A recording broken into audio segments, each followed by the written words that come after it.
গুম হয়ে যাওয়া যে পরিবারগুলা, এদের যে সম্পর্ক, এটা একটা বড় পরিবার। আরমান ভাই আমার ওই পরিবারের একজন। তিনি আমার ভাই, তার জন্য সবসময় আমি মঙ্গল কামনা করি। আল্লাহ তাকে নেক হায়াত দান করুক এবং আমি সবসময় তার জন্য দোয়া করি। ইনি খুব ভালো একটা মানুষ, হ্যাঁ, আপনাকে এটা মানতেই হবে।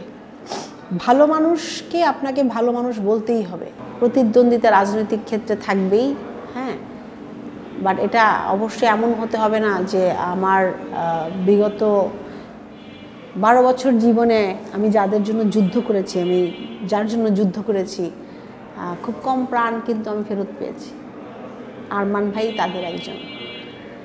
আরমান ভাই এমন একজন যেখানে হয়তো পাশে আমি সুমনকে দেখি, আমার ভাই যাকে আমি ফেরত পাই।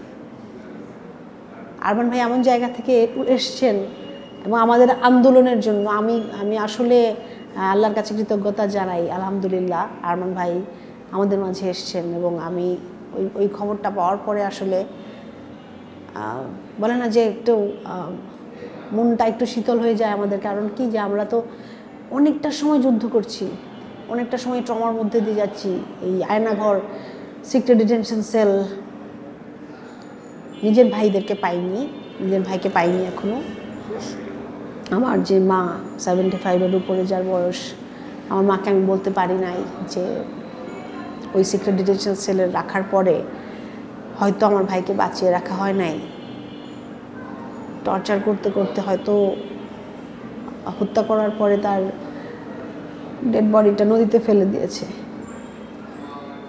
এইখানকার এই গুম হয়ে যাওয়া যে পরিবারগুলা, এদের যে সম্পর্ক, এটা একটা বড় পরিবার। আরমান ভাই আমার ওই পরিবারের একজন। তিনি আমার ভাই, তার জন্য সবসময় আমি মঙ্গল কামনা করি।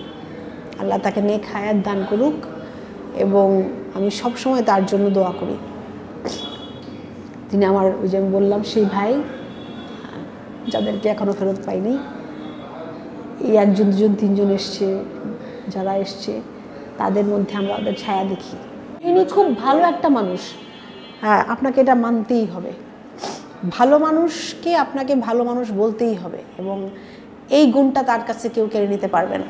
ভালো মানুষ যারা, এইটা কেউ ছিনে নিতে পারে না। আসলে প্রতিযোগিতা হোক ভালো কাজের, প্রতিযোগিতা হোক উন্নয়ন, আমরা আরও ভালো কি করতে পারি, প্রতিযোগিতা হোক যে আমরা আরও ভালো এক্সাম্পল কি ক্রিয়েট করতে পারি।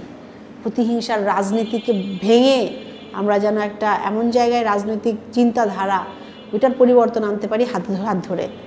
প্রতিযোগিতা হোক, কিন্তু প্রতিযোগিতা হোক ভালোর, এটাই চাই আমরা। 17 থেকে আরমান ভাইয়ের পরিবারের সাথে আমাদের সম্পর্ক, যখন ভাইয়া নাই গুম, তখন থেকে আজ অবধি আমাদের সম্পর্কটা অটুট।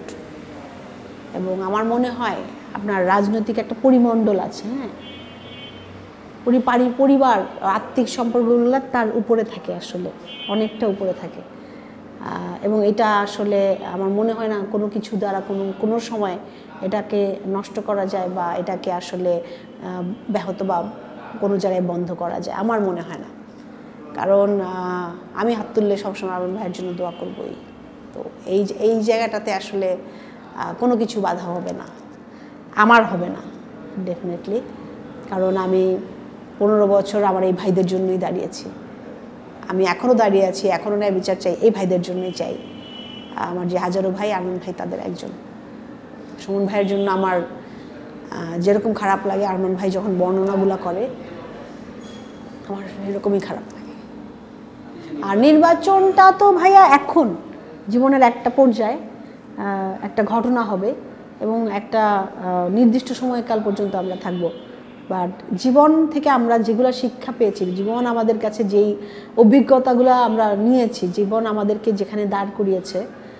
আপনাকে বললাম আমার পরিচয় কিন্তু আমি এখন ইঞ্জিনিয়ার সাজিদ ইসলাম তুলি, সেটা না। আমার পরিচয় আমি ভিকটিম, আমার গুম হয়ে যাওয়া ভাইয়ের বোন।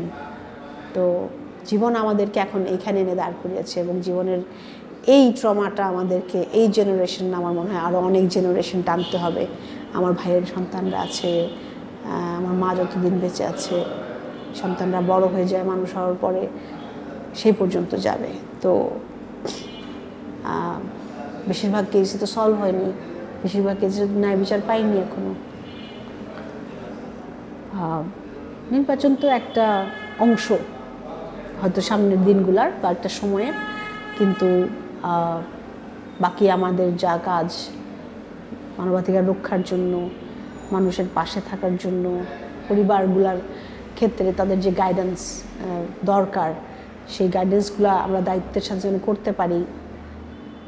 12 বছর যেভাবে একসাথে ছিলাম, সামনের সময়গুলো যেন একভাবে একসাথে থাকতে পারি, তাহলে মনে হয় ওইটাই আমাদের ইচ্ছা।